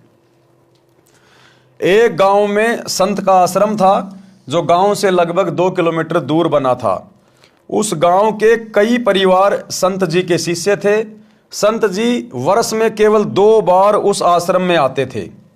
उसके साथ कुछ स्थायी शिष्य भी आते थे। वह संत अपनी मंडली के साथ प्रत्येक बार 2 महीने उस आश्रम में रहता, फिर अन्य आश्रम में जाता था। संत जी अपने कार्यक्रम के अनुसार 2 महीने के लिए आया हुआ था। उस गांव के भक्तों ने भोजन की व्यवस्था अपने अपने घरों से कर रखी थी। एक परिवार एक दिन का भोजन आश्रम वालों को घर से बनाकर लाकर खिलाता था। प्रत्येक भगत की इच्छा रहती थी कि अपने गुरुजी को उत्तम भोजन, खीर व सब्जी रोटी खिलाएं। एक परिवार का भोजन का दिन था। उस दिन दूध खराब हो गया। जिस दिन एक बहन का भोजन का नंबर था गुरुजी को भोजन खिलाने का, उस दिन उसकी भैंस का दूध खराब हो गया। तो अब वो दूध मांगने के लिए अपने किसी पड़ोसन के पास गई। उस दिन दूध खराब हो गया। उस माई का नाम कस्तूरी था। उसी के पड़ोस में एक परिवार था जिसमें केवल 2 माँ बेटे थे। कारण यह था कि उस बहन रामो के पति की मृत्यु असमय हो गई जब लड़का 2 वर्ष का था। उस बहन ने एक घटना देखी थी कि उसके परिवार में दूसरे दादसरे की संतान में एक बहू विधवा हो गई थी। एक पुत्र 3 वर्ष का था। उसने अपने देवर से शादी कर ली। देवर भी शादीशुदा यानी मैरिड था। देवर से भी उसको एक पुत्र प्राप्त हो गया। देवर देवरानी उससे मजदूर के समान बर्ताव करते थे। रूखा सूखा जूठा टुकड़ा पहले बेटे तथा माता को देते थे, जिस कारण से लड़के ने बड़ा होने पर आत्महत्या करनी पड़ी। वह भी पागल होकर कहीं चली गई। सब देवर जेठ बुरे नहीं होते। इस घटना को याद करके उस रामो बहन ने जेठ देवर से विवाह नहीं किया, लत्ता नहीं ओढ़ा, अपने बेटे करमपाल को पाला पोसा, मेहनत मजदूरी की। कुछ जमीन भी थी, उसी में मेहनत करके गाय भैंस को पालती थी। अपने बेटे को अच्छा घी दूध खिलाती पिलाती थी, विचार करती थी कि बेटा शीघ्र जवान हो जाएगा, इसका विवाह करूंगी, ये अपने कार्य को संभाल लेगा, मैं सुख का जीवन जीऊंगी। परंतु सत्संग बिना ज्ञान नहीं, ज्ञान सतगुरु देता है, और भक्ति बिना जीव सुखी नहीं हो सकता, चाहे कितना ही धनी क्यों ना हो, चाहे कोई कितना ही धनी क्यों ना हो, भक्ति बिना 2 टके का भी सुख नहीं है। आज आप प्रधानमंत्री से मिल लीजिए, राष्ट्रपति से मिल लीजिए, किसी बड़े उद्योगपति से मिल लीजिए, यदि आप 5-7 दिन उनके साथ रह के देखेंगे, आपको मौका मिल जाए कभी उनके पास में रहने का, उनके घर पे, आपको उनसे ज्यादा महादुखी व्यक्ति दुनिया में कोई दूसरा दिखाई नहीं देगा। 24 घंटे उनको चैन नहीं, नींद भी पूरी नहीं लेते। आज वहां मीटिंग है, आज वहां जाना है, आज वहां नुकसान हो गया, उस फैक्ट्री में ये हो गया, वहां काम चल रहा था, 2 मजदूर बन गए, पुलिस आई हुई है। रातों को गोलियां खा खा के सोते हैं, शराब पी पी के। जरा सा सुख नहीं है, जरा सा चैन नहीं है। बस केवल हमें दिखाई देते हैं कि ये तो एरोप्लेन में घूम रहा है, महंगी महंगी गाड़ियां ला रखी हैं, बड़ी बड़ी कोठियां बना रखी हैं। उनके अंदर सुख शांति 1 पैसे की भी नहीं है, 1 पैसे की भी। सिर पर पिता का साया नहीं था, बेटा मां के लाड से बिगड़ता ही है। मां का स्वभाव अपने संतान को सर्व संभव सुख देना होता है। कहावत है कि रांड का बेटा तथा रंडवे की बेटी बिगड़ती ही है। कारण यह है कि पिता कार्यवश बेटी की गतिविधि पर ध्यान नहीं रख पाता, मां बेटे की गतिविधि पर ध्यान नहीं दे पाती। बेटी को तो अपने साथ रखती है, जिस कारण से करमपाल नशा करने लग गया। अब यह कहानी परमात्मा उस औरत की बता रहे हैं जिस औरत का उस दिन दूध खराब हो गया था, और उसके पड़ोस में जो औरत थी रामो और उसका बेटा करमपाल, ये उनकी कथा परमात्मा बता रहे हैं। माता से झगड़ा करके रुपए या बाजरा जवार चना ले जाता, उसे बेचकर नशा करता। और रामो का बेटा जो करमपाल था, जिसका पिता बचपन में मर चुका था, अब मां के लाड़ प्यार से वो इतना बिगड़ गया, वो नशा करने लग गया। मां पैसे नहीं देती तो घर से अनाज वगैरह चोरी करके दुकान पे बेच के और शराब पीने लग जाता। मां सारा दिन रोती रहती थी कि सोचा क्या था, ये कैसी कर्म गति, आगे से आगे सब उल्टा हो रहा है। जिस चिंता के कारण दुबली पतली हो गई थी। भगतमती कस्तूरी अपनी पड़ोसन रामो यानी राम प्यारी के घर गई। पहले कुशल मंगल की औपचारिकता करते हुए पूछा कि बेटा क्या कर रहा है, कैसे हो माँ बेटा। ये बात सुनकर बहन रामो रोने लगी और बोली कि बहन कैसे भी नहीं है, लड़का बिगड़ गया है, नशा करता है, कहना नहीं मानता है, झगड़ा करता है, गाली गलौज पर उतर आता है। आपको तो पता है परिवार तथा गांव वालों ने मेरे ऊपर कितना दबाव डाला था। जेठ का लत्ता ओढ़ ले पति के बड़े भाई से पुनः विवाह करने के लिए। मैंने राजवंती की घटना से डरकर जेठ से विवाह नहीं किया। अपने बेटे को सुखी देखने के लिए आज इसने उससे भी अधिक दुख दे दिया। मन करता है कि कहीं चली जाऊं या आत्महत्या कर लूं। भगतमती कस्तूरी ने कहा कि बहन गलत बात नहीं सोचा करते, बड़ा होकर सुधर जाएगा। आप मर गई तो तेरे को पता है चाचे ताऊ सारी जमीन हड़प लेंगे, लड़के को अधिक नशा कराकर मार डालेंगे। ऐसा विचार न कर, एक काम करो, मेरे साथ सत्संग में चला करो। यहाँ अकेली के मन में ऐसे विचार आते रहेंगे, सूख कर काटा हो गई हो। रामो बोली ना बहन ना, मेरे को तो नगर के लोग वैसे ही शक की नजर से देखते हैं। कोई व्यक्ति किसी कार्यवश घर आ जाता है तो छतों पर चढ़कर एक आंख से देखते हैं। आपके तो सिर पर धनी पति है, मैं सत्संग में चली गई तो जीना आराम कर देंगे, मुझे मरना ही पड़ेगा। बहन यूं बता आज सुबह सुबह कैसे आना हुआ। और रामो ने कहा कि बहन आज सुबह सुबह कैसे आना हुआ। कस्तूरी ने कहा कि बहन आपको तो पता ही है कि हमारे गुरुजी आश्रम में ठहरे हैं, आज भोजन कराने की बारी मेरी है। बहन खीर बनानी थी, दूध खराब हो गया, कुछ दूध उधार दे दे, कल लौटा दूंगी। यह बात सुनकर बहन रामो में करंट सा आ गया और दूध निकालकर बाल्टी खूंटी से लटका रखी थी, उठकर सारा का सारा दूध कस्तूरी की बाल्टी में डाल दिया। कस्तूरी ने कहा कि बहन कुछ तो रख ले। रामो बोली, बहन ना जाने कौन से जन्म का पुण्य उदय हुआ है, मुझ निर्भाग का दूध पुण्य में लगेगा। बस बहन ले जा, संतों भक्तों को भोजन करा। कस्तूरी बहन आश्चर्यचकित थी कि सारा का सारा दूध तो मैं सत्संगी होते हुए भी नहीं दे सकती थी, किलो 2 किलो तो रखती। बहन रामो को तो सत्संग की प्रेरणा की आवश्यकता है कि ये तो अच्छी आत्मा है, बहुत दयालु आत्मा है, इसको तो सत्संग के बारे में कभी फुर्सत में समझाना पड़ेगा, बताना पड़ेगा। उस दिन तो कस्तूरी को समय नहीं मिला। अगले दिन के 11-12 बजे रामो के घर गई। गांव में 12 से 2 तक दिन का समय महिलाओं को बातें करने का मिल जाता है। 2 घंटे तक सत्संग की बातें जो गुरुजी से सुनी थी सारी बताई, परंतु लोकलाज के कारण रामो मानने को तैयार नहीं थी। बहन कस्तूरी ने बताया कि हे बहन, आपने मीराबाई का नाम सुना है? रामो बोली कि हाँ, श्री कृष्ण जी की भगतनी थी। कस्तूरी बोली कि वह मंदिर में जाती थी, ठाकुर परिवार में जन्म था, महिलाओं को घर से बाहर जाने पर प्रतिबंध था, परंतु मीराबाई ने किसी की परवाह नहीं की। फिर उसका विवाह राजा से हो गया। राणा जी धार्मिक विचार के थे, उसने मीरा को मंदिरों में जाने से नहीं रोका, परंतु लोक चर्चा से बचने के लिए मीरा जी के साथ 3-4 महिला नौकरानी भेजने लगा, जिस कारण से सब ठीक चलता रहा। कुछ वर्ष पश्चात मीरा जी के पति की मृत्यु हो गई। देवर राजगद्दी पर बैठ गया। उसने कुल के लोगों के कहने से मीरा को मंदिर में जाने से मना किया, परंतु मीराबाई जी नहीं मानी, जिस कारण से राजा ने मीरा को मारने का षड्यंत्र रचा। विचार किया कि ऐसी युक्ति बनाई जाए कि यह भी मर जाए और बदनामी भी न हो। राजा ने विचार किया कि इसे कैसे मारें। राजा ने कहा कि सपेरे एक ऐसा सर्प ला दे कि डिब्बे को खोलते ही खोलने वाले को डंक मारे और व्यक्ति मर जाए। ऐसा ही किया गया। राणा जी ने अपने लड़के का जन्मदिन मनाया। उसमें रिश्तेदारों तथा अन्य गणमान्य व्यक्ति आमंत्रित किए।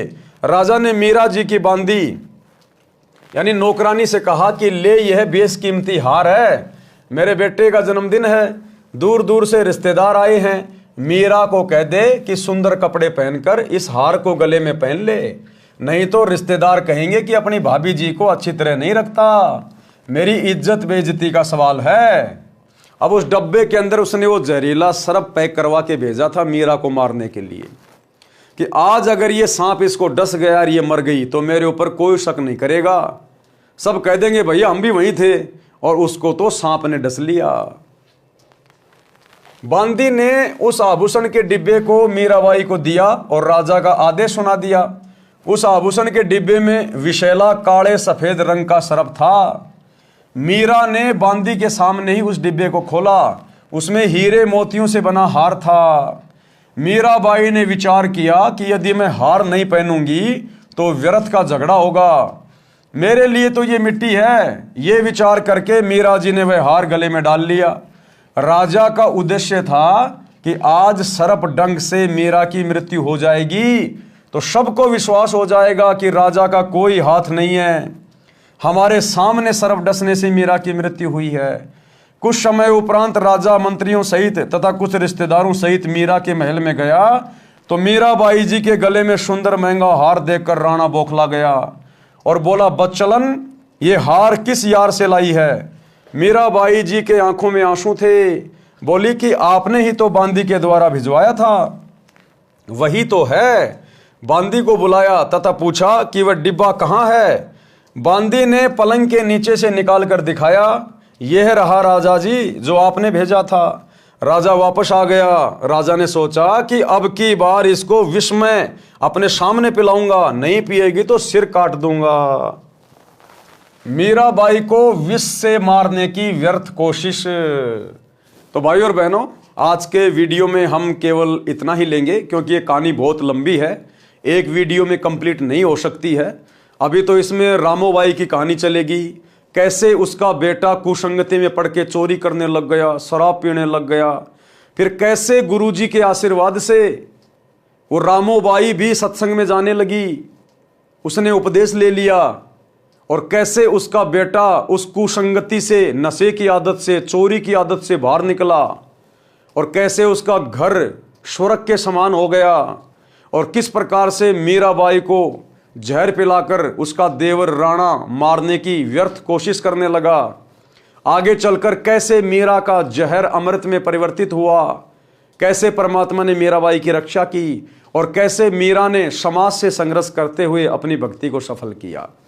तो ये कहानी लंबी है, इसलिए एक वीडियो में कंप्लीट नहीं हो पाएगी, इसलिए आज के वीडियो में केवल इतना ही। कल रात्रि 8 बजे सभी भाई बहन फिर से लाइव जुड़िए।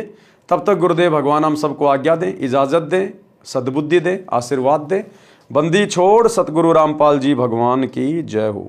भाई जो गुरु बचन पे डट के कट गे फंद 84 के, कट गे फंद 84 के, कट गे फंद 84 के। भाई जो गुरु बचन पे डट के कट गे फंद 84 के।